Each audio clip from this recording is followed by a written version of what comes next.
Hello, I'm Bill McDonald, librarian for the Charlotte County Libraries and History. I don't know if you've ever had a dream where it's strange, it's a new location, odd things are happening, but yet it feels real. And when you wake up, you try and explain to yourself or figure out what that's saying about your unconscious or your life. And that's pretty much like a David Lynch film or television show. Most people probably first heard of David Lynch in the spring of 1990 when his show Twin Peaks on ABC aired. Twin Peaks was very different from most shows. It took place in the Pacific Northwest, specifically the state of Washington. It had a lot of shots of mountains and mist and a small town in the state of Washington.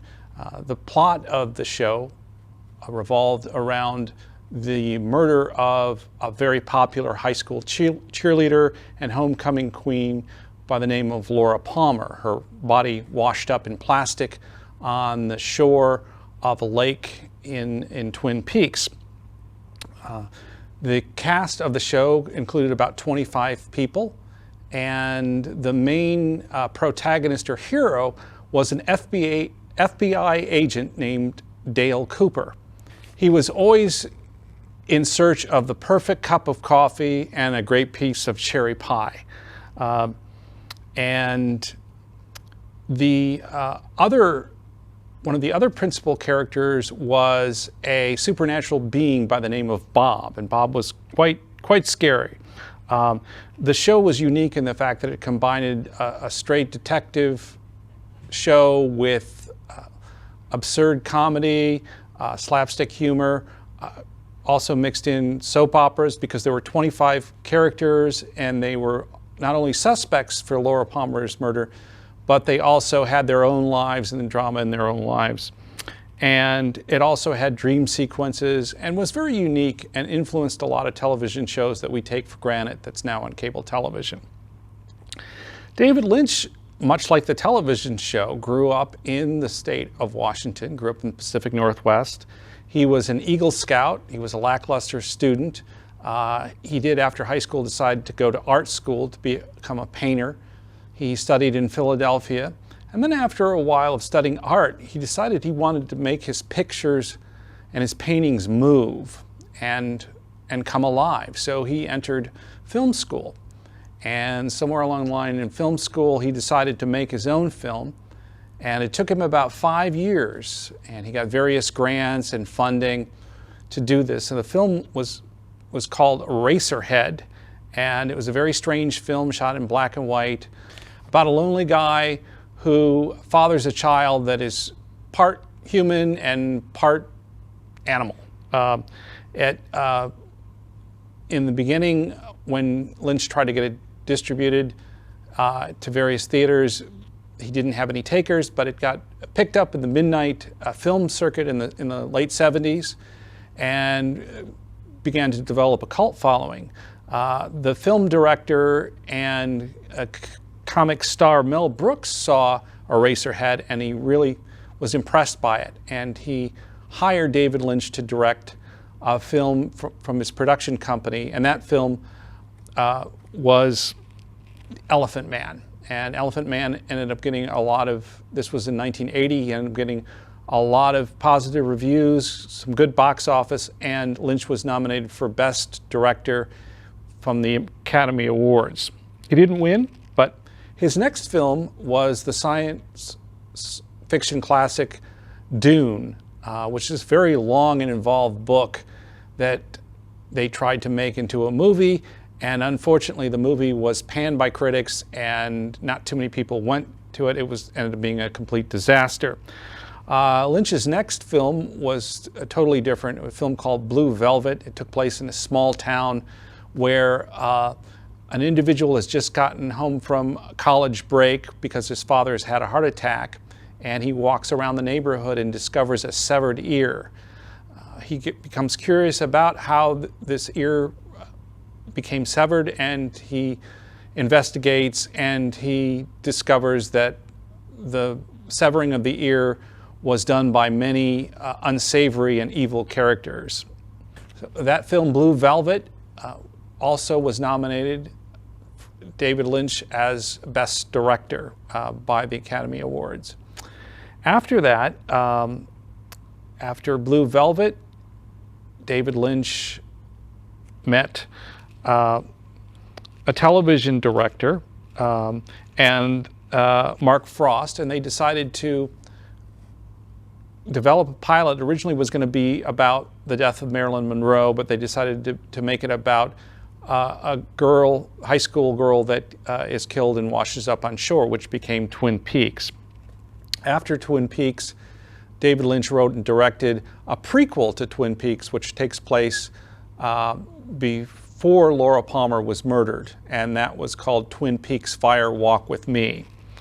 After Fire Walk with Me, he developed a couple of other movies, one being Mulholland Drive, which got a lot of critical notice and did pretty well at the box office. Mulholland Drive is about a naive actress that comes from the Midwest and who tries to establish a film career and work as a working actress, and also shows the very dark side of Hollywood and how she gets involved in some very bad things. And that film was very well received, and it also got the network. Showtime in 2017 offered David Lynch 18 episodes to develop, and that show was called Twin Peaks: The Return. Now that show focused on the major heroic character, FBI agent Dale Cooper, and how his character was actually split into two. There was the regular agent Dale Cooper, who was virtuous and a very nice person and a very talented FBI agent, who is stuck in some sort of time and space limbo, purgatorial state, and Agent Dale Cooper's evil doppelganger, who is a very mean dude and is out in the real world wreaking havoc.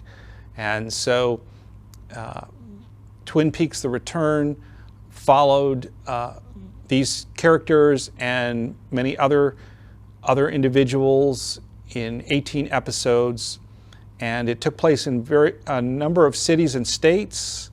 And the main story, although it had a lot of different subplots, was the return of the virtuous Dale Cooper, Agent Dale Cooper, and him going back to Twin Peaks and trying to confront his evil doppelganger. Okay, as far as the themes and features of David Lynch in his films and television, is oftentimes you'll see characters whose clothes and hairstyles seem like they could come from various decades. So you might see one character with long hair, another character with an Elvis Presley ducktail. You may see a female character with a miniskirt, and then in another episode, a female character may wear a poodle skirt with saddle shoes. So it seems like and he'll do that with music as well too. Like it could come from various decades in the same movie. So you don't know if the movie takes place in the 50s, 60s, 70s, and 80s. And it seems like it could exist in all those decades at once. So it kind of gives this surreal feeling of time and place. His films also often take place in a small town that appears all-American or Norman Rockwell, with very nice people, the local hardware store or a diner that serves great coffee.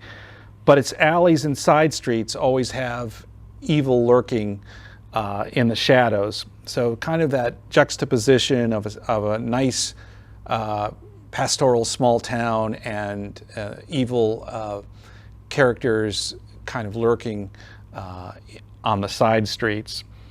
And another characteristic of Lynch films is that the characters may have a doppelganger or a double, or they may actually become another person, or They may have opposite aspects of themselves, like a good aspect of themselves and an evil aspect of themselves, and it's the struggle between those two that sometimes adds to the appreciation of the film.